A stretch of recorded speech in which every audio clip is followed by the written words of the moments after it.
आदाब मुंसिफ टीवी में आपका इस्तकबाल है। उत्तर प्रदेश और उत्तराखंड की खबरों के साथ मैं हूं मोनी सनवर। देखेंगे तमाम बड़ी खबरें। आगाज हेडलाइंस के साथ।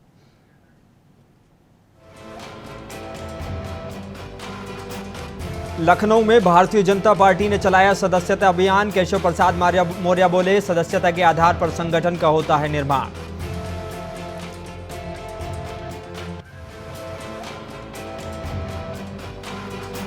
कांग्रेस नेता राशिद अल्वी ने अमरोहा में धरने पर बैठे किसानों से की मुलाकात। बीजेपी पर जमकर बोला हमला, कहा बीजेपी को किसानों से कोई हमदर्दी नहीं।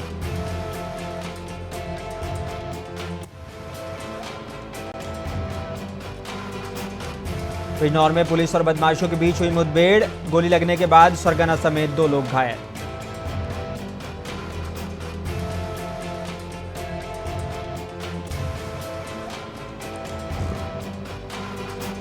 और लखनऊ के फतेहगंज में मस्जिद के इमाम के ऊपर किया गया हमला। सीसीटीवी फुटेज में घटना हुई कैद। पुलिस ने आरोपी को बताया पागल।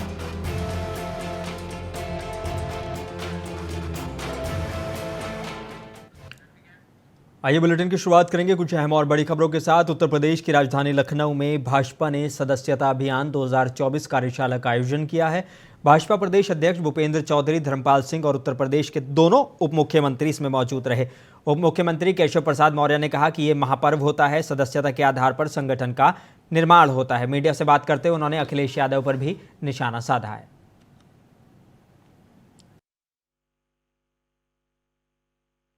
सदस्यता के आधार पर संगठन का निर्माण होता है और सदस्यता का कार्यक्रम 1 सितंबर से शुरुआत होने जा रही है, जिसमें हमारे माननीय राष्ट्रीय अध्यक्ष जी सबसे पहले माननीय प्रधानमंत्री जी को सदस्यता दिलाएंगे, फिर स्वयं सदस्यता ग्रहण करके ये पूरे देश का अभियान बनेगा। कांग्रेस हताश, निराश, उदास पार्टी है और वह हर मामले में झूठ का सहारा, अफवाह का सहारा लेती है। झूठ बोलने की ऑटोमेटिक मशीन बन करके रह गई है कांग्रेस पार्टी और इंडी गठबंधन के लोग, चाहे उसमें समाजवादी पार्टी को भी जोड़ लीजिए।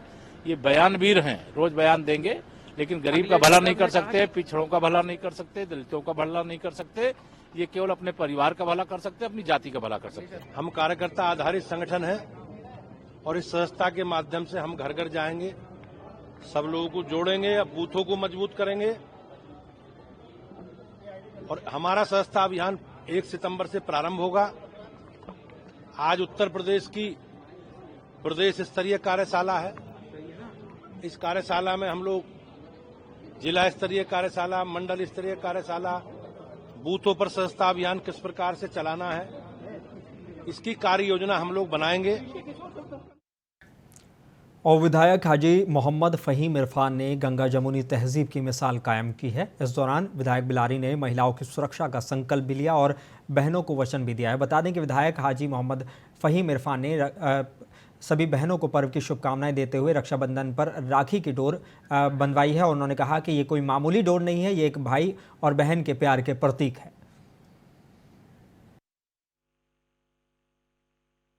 रक्षाबंधन के मौके पर हमारी छोटी बहनों ने हमें राखी बांधी।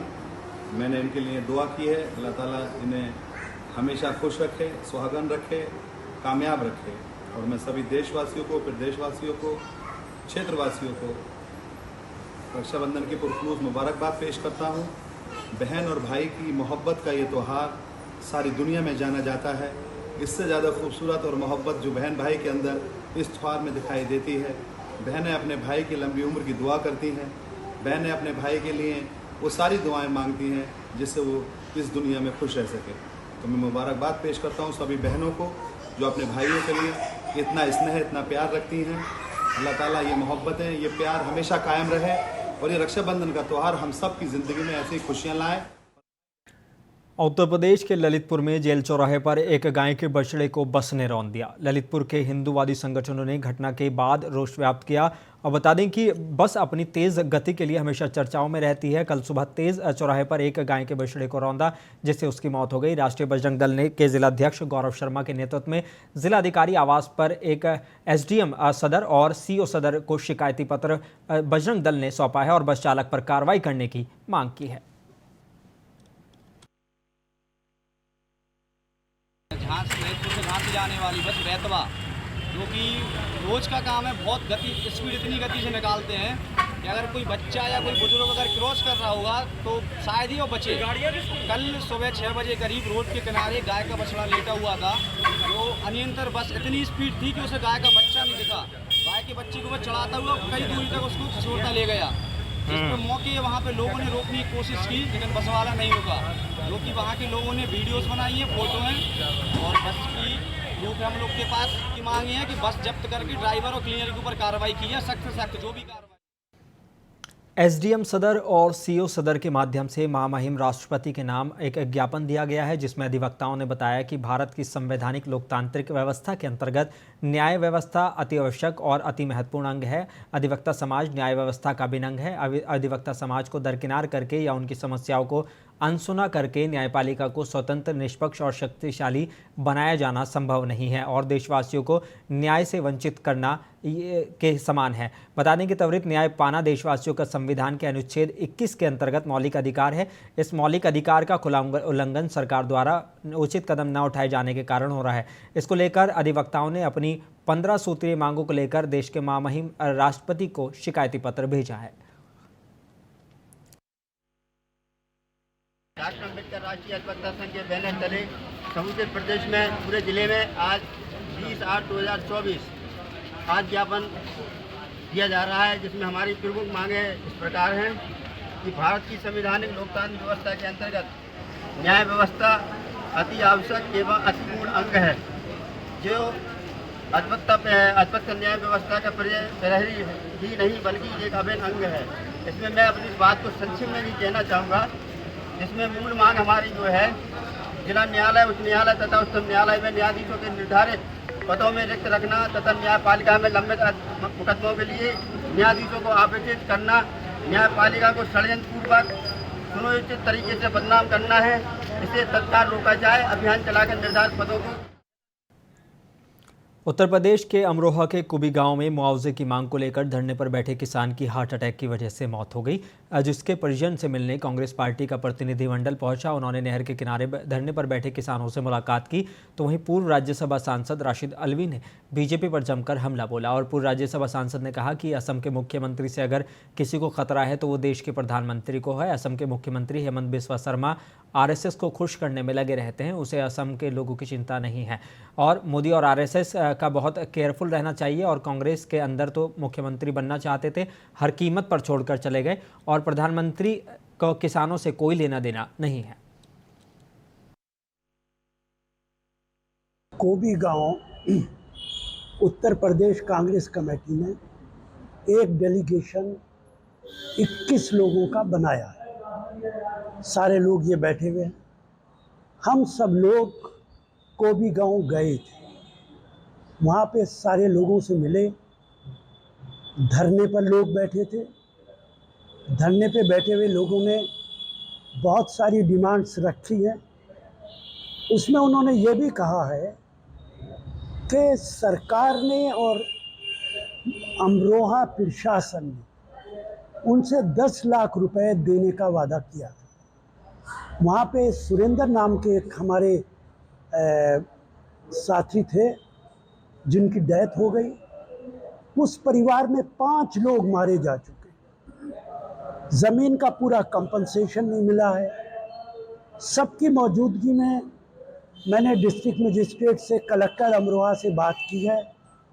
उन्होंने वादा किया कि हम इनको 5 लाख रुपए कंपनसेशन के देंगे।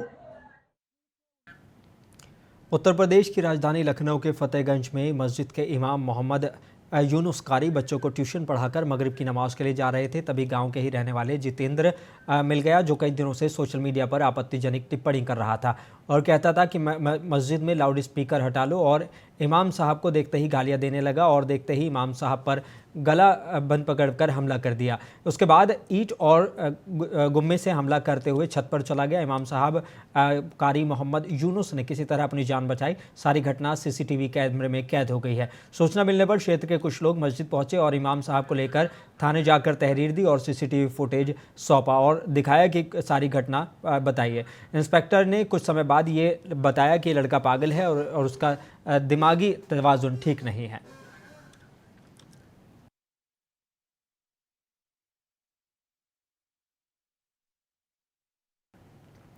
उत्तर प्रदेश के वाराणसी में गंगा के जलस्तर में बढ़ोतरी का सिलसिला लगातार जारी है। गंगा का जलस्तर 3 गुना की रफ्तार से बढ़ रहा है।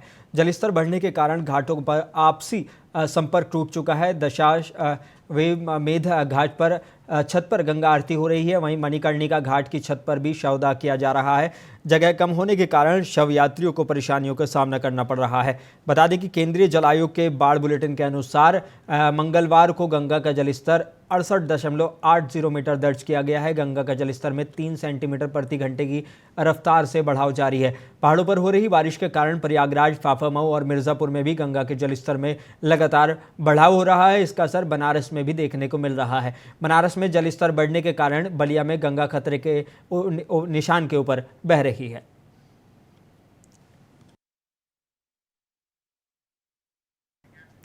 और उत्तराखंड के रामनगर में जहां एक तरफ पिछले कई दिनों से नशेड़ियों का आतंक से जनता परेशान है, तो वहीं लगातार चोरी की घटनाओं को लेकर भी चोर पुलिस को चुनौती देते नजर आ रहे हैं और पुलिस के सुरक्षा के दावों की पोल खोल रहे हैं।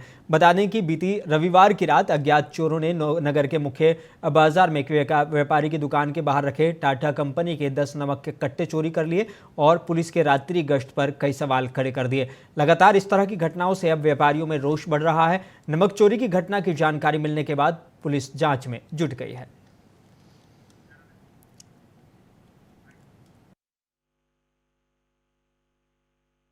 वीडियो के अनुसार लग रहा है कि एक व्यक्ति 10 कट्टे नमक टाटा के हमारी दुकान से उठाकर ले जाता हुआ साफ साफ दिख रहा है। उसका चेहरा भी साफ दिख रहा है, जिसकी हमने तहरीर दे दी है।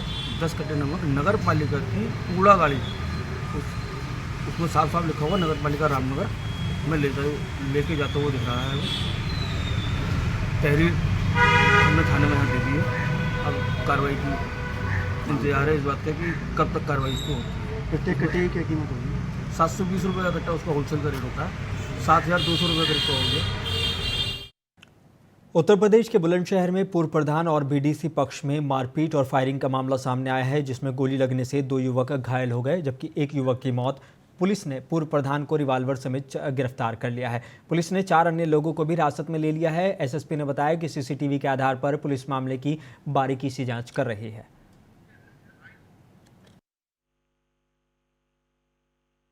ये थाना कोतवाली देहात रात करीब 11:30 बजे सूचना मिली कि 2 पक्षों के बीच में झगड़ा हुआ और उसमें फायरिंग हुई है। मौके पर पुलिस द्वारा पहुंचकर जांच की गई तो तथ्य इस प्रकार के प्रकाश में आए हैं कि ये 2 पक्ष हैं। एक रविंदर जो कि पूर्व प्रधान है और एक हरिंदर है जो कि वर्तमान में बीडीसी है।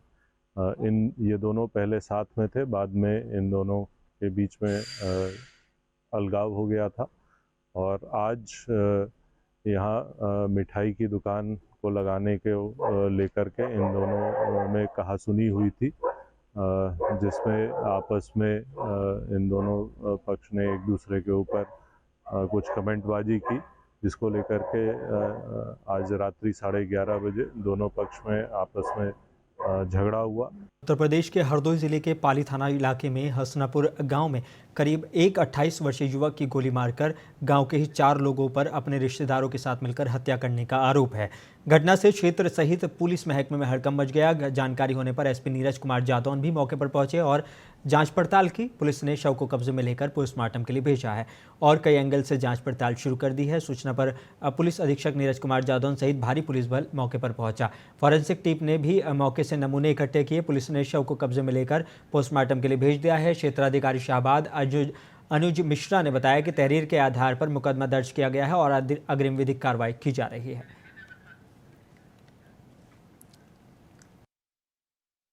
दिनांक 19-20 अगस्त 2024 की रात को थाना पाली के ग्राम हसनापुर के निवासी सर्वेश खां के घर पर उसी गांव के निवासी गौरव पुत्र संतोष की गोली लगने से मृत्यु हो जाने की सूचना प्राप्त हुई। थाना पाली पुलिस तत्काल मौके पर पहुंची। पुलिस द्वारा शव को कब्जे में लेकर पोस्टमार्टम हेतु भेज दिया गया है। मृतक के परिजनों द्वारा प्राप्त तहरीर के आधार पर सुसंगत धाराओं में अभियोग पंजीकृत कर अग्रिम वैधानिक कार्रवाई की जा रही है। उत्तर प्रदेश के जिला बिजनौर के शेरकोट इलाके में पुलिस और स्वाट टीम की शातिर चोरों से मुठभेड़ हो गई। जवाबी फायरिंग में गोली लगने से 2 बदमाश घायल हो गए। उन्हें मेडिकल कॉलेज अस्पताल में भर्ती करवाया गया है। एक बदमाश पर 14 लूट और चोरी के केस दर्ज है। सी अफजलगढ़ अंजनी कुमार सिंह ने बताया कि चेकिंग के दौरान बदमाशों से मुठभेड़ हुई है। 2 बदमाश गिरफ्तार किए गए हैं। दोनों शातिर चोर हैं और दोनों के पैर में गोली लगी है।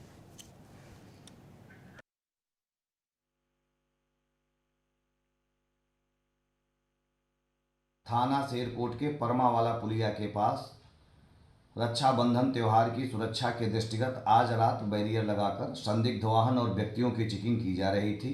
अचानक सामने से एक मोटरसाइकिल आती दिखाई दी जिस पर 2 लोग सवार थे। पास आते ही यह कहकर भागने लगे कि यहाँ तो पुलिस पहले से लगी हुई है। जब पुलिस द्वारा घेराबंदी कर उनको रोकने का प्रयास किया गया तो इन मोटरसाइकिल सवार द्वारा पुलिस पर फायरिंग शुरू कर दी गई। जवाबी कार्रवाई में दोनों घायल हो गए। नाम पता पूछने पर उनमें एक का नाम आरिफ और एक का नाम नाजिम बताया गया, जिनके ऊपर विभिन्न थानों में दर्जन भर मुकदमे दर्ज हैं। इनके अन्य साथी भी हैं तथा इनका गैंग है। बाद पूछताछ इन्हें तुरंत CSC धामपुर के लिए रवाना कर दिया गया। शेष गैंग और अन्य साथियों के विषय में और अम्बेडकर नगर जिले के एक 21 वर्षीय युवती के साथ बहला फुसलाकर बलात्कार का मामला सामने आया था। बता दें कि एक 21 वर्षीय युवती के 3 युवक बहला फुसलाकर एक आरोपी के घर ले जाते हैं, उसके साथ दरिंदगी करते हैं और दूसरे दिन उसे एक जूनियर हाई स्कूल के पास छोड़कर फरार हो जाते हैं। युवती किसी के फ़ोन से अपने घर वालों को सूचित करती है। सूचना पर पिता वहां पहुंचे तो बेटी शर्म के कारण कुछ बता नहीं पाई। पिता ने किसी तरह समझाकर बेटी को घर ले जाते हैं। युवती ने अपने साथ हुई घटना की सूचना 1090 पर देती है, लेकिन वो अपने साथ हुई इस घिनौनी घटना से इतनी आहत थी कि उसने घर आने के कुछ ही घंटे बाद फांसी लगाकर अपनी जान दे दी। सूचना पर पहुंची पुलिस ने शव को पोस्टमार्टम के लिए भेज दिया। पिता भी शव के साथ अकबरपुर पोस्टमार्टम हाउस चले आए, जहां देर शाम थाने के एक दरोगा आए और मृतका के पिता को एक होटल में ले जाकर खुद बोलकर तहरीर लिखवा ली। तहरीर में गैंगरेप वाली घटना ही गायब कर दी गई। सिर्फ आत्महत्या का मामला दर्ज कर आरोपियों को बचा लिया गया।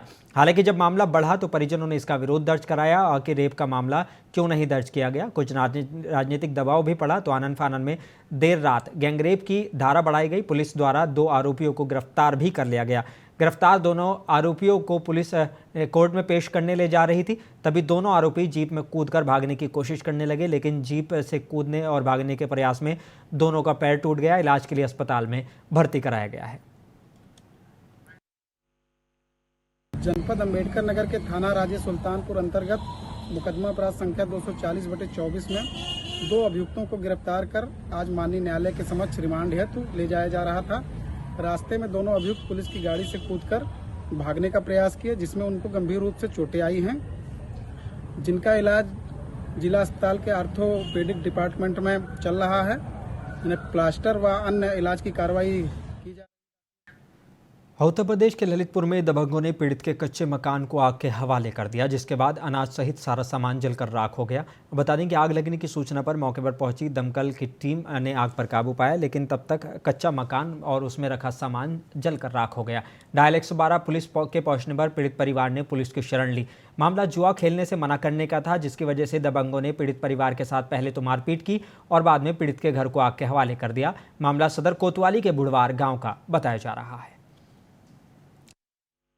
बहुत जे जुआ खेलते बहू ने हमारी न मने करी, सो माई बहू से कर ले मने ज्यादा कर रही थे, सो आन के इसकी गिटी गिटी दाबी, फिर इसको बलात्कार करे और दाब रहे थे। चिल्ले आए, हम गए। कौन पकड़ा झकड़ करी जा, हम गए। सो हमसे कर लगे रोकड़ी, तू आई, तू कौन है कर रहे थे। सो हमें न पकड़ के जो हाथ टूड़ा है, जो घोड़े में लट मारे। उत्तर प्रदेश के फिरोजाबाद में उलेमाओं ने आज एक ज्ञापन पैगंबर मोहम्मद साहब के ऊपर की गई आपत्तिजनक टिप्पणी के विरोध में राष्ट्रपति और महाराष्ट्र के मुख्यमंत्री के नाम फिरोजाबाद के जिलाधिकारी को सौंपा है। आपको बता दें कि महाराष्ट्र के अहमदनगर में रामगिरी महाराज द्वारा पैगंबर मोहम्मद साहब के खिलाफ दिए गए आपत्तिजनक और भड़काऊ बयान की फिरोजाबाद के उलेमाओं ने कड़ी निंदा की है और ज्ञापन देकर रामगिरी महाराज पर सख्त कार्रवाई की मांग की है। इस दौरान मौलाना आलम मुस्तफ़ा याकूबी ने कहा कि कभी भी मुस्लिम समाज के धर्मगुरुओं ने और मुस्लिम समाज ने किसी भी दूसरे धर्म के ऊपर टिप्पणी नहीं की, लेकिन रामगिरी महाराज एक धर्मगुरु होकर ऐसी बयानबाजी कर देश की गंगा जमुनी तहजीब को चोट पहुंचा रहे हैं और देश की एकता और संप्रभुता को चुनौती दे रहे हैं। देखिए, अहमदनगर में रामगिरी महंत ने एक आप सल्लल्लाहु अलैहि वसल्लम की तौहीन की है और बहुत बुरे बुरे शब्द बोले हैं। जो किसी भी तरह से कोई भी मुसलमान, बल्कि मुसलमान नहीं, कोई भी इंसान उसको गवारा नहीं कर सकता। एक ऐसा महंत जो एक धर्म को रिप्रेजेंट करता है, उसके लिए उसकी ज़बान से किसी दूसरे धर्म के किसी ऐसे शख्स के लिए जो सारी दुनिया की इंसानियत के लिए पैगंबर बनाकर भेजा गया है, मैसेंजर बनाकर भेजा गया है, उसके लिए ऐसी शब्द बोलना ये बहुत ही दुखदाई है। और उस पर किसी तरह की कोई कार्रवाई ना होना ये और भी ज़्यादा निंदनीय है कि हम इस वक्त। और मुस्लिम कमेटी अमरोहा ने एक ज्ञापन राष्ट्रपति के नाम एसडीएम सदर को सौंपा है। उन्होंने बताया कि महाराष्ट्र के नासिक के सरला द्वीप के महंत रामगिरी ने पैगंबर इस्लाम हज़रत मोहम्मद सल्लल्लाहु अलैहि वसल्लम की शान में गुस्ताखी करते हुए विवादित बयान दिया है, जिसको लेकर मुस्लिम समुदाय में बहुत रोष है। मुसलमान सब कुछ बर्दाश्त कर सकता है, लेकिन अपने नबी की शान में गुस्ताखी बर्दाश्त नहीं कर सकता। नबी के नाम पर मुसलमानों की जान माल सब कुछ कुर्बान कर सकता है। इस टिप्पणी से पूरा मुस्लिम समाज गुस्से में है। साथ ही मांग उठाई कि ऐसे महाराज को तुरंत गिरफ्तार किया जाए और उसके खिलाफ राष्ट्रीय सुरक्षा कानून के तहत कार्रवाई की जाए। रामगिरी महाराज कहलाता, उसने हमारे प्रॉफिट सल्लल्लाहु अलैहि वसल्लम की शान में गुस्ताखी की। कुछ प्रवचन जो दिए हैं उसमें हमारे सबकी दिल आज़ारी हुई है, हमारी भावनाओं को ठेस पहुंची है। हमने उसकी गिरफ्तारी के लिए, उसके खिलाफ FIR दर्ज करने के लिए और कड़ी से कड़ी सज़ा देने के लिए मुस्लिम कमेटी ने आज ज्ञापन एसडीएम साहब के ज़रिए महामहिम राष्ट्रपति महोदय को प्रस्तुत किया है, प्रेषित किया है।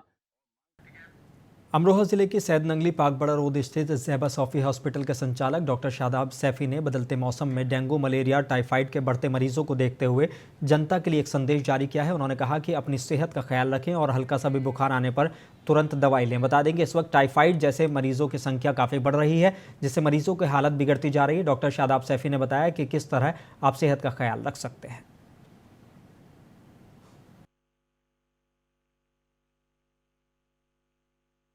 देखिए, बदलता मौसम बीमारियों के लिए बहुत ही अच्छा मौसम होता है। डॉक्टरों की बहुत उसमें कमाई होती है, लेकिन मैं जनता से ये अपील करूंगा कि बदलते मौसम में आप खासतौर से पानी का ध्यान रखें। पानी स्वच्छ और साफ पिएं। पानी को उबाल करके ठंडा करके किसी शीशे या स्टील के बर्तन में भर के रख लें या फिर मिनरल वाटर का इस्तेमाल करें। और जैसा उत्तर प्रदेश के झांसी में मदरसा अल जमियतुल रज़ाकिया सोसाइटी, अस्ताना सरकार बांसा और अपिया हुजूर महाराज सिंह नगर पुलिया नंबर 9 में सरकार अपिया हुजूर का 10वां उर्स मुक़द्दस संपन्न हुआ। इस दौरान अपिया हुजूर के हयात ज़िंदगी पर रोशनी डालते हुए उन्हें खराजी अक़ीदत पेश की गई। बाद नमाज फजर कुरान खानी के पश्चात अल्लाह के प्यारे बंदों की महफिल वलियों की शान में सजाई गई। इस दौरान उलेमाओं ने अल्लाह और उसके रसूल की फजीलत बयान की।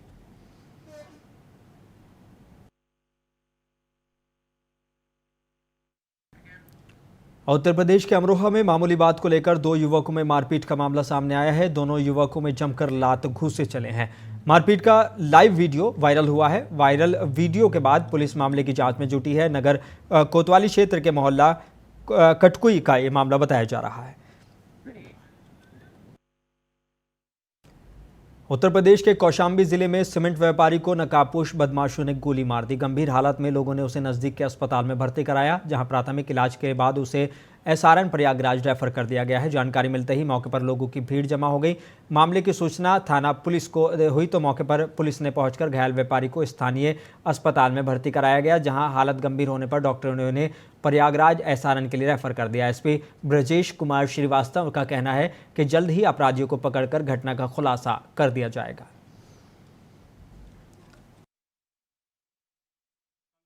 लगभग 8:45 बजे देशराज साहू जो तिधापुर मोड़ के रहने वाले हैं, वो खाना खा करके अपने घर के बाहर टहल रहे थे। उसी समय किसी अज्ञात व्यक्ति द्वारा उनको गोली मारी गई, जो उनके नाभि के नीचे लगी हुई है। सूचना पर तत्काल पुलिस पहुंची। बुलेटिन में बस इतना ही। मुझे दीजिए इजाज़त। बने रहिए मुंसिफ TV के साथ।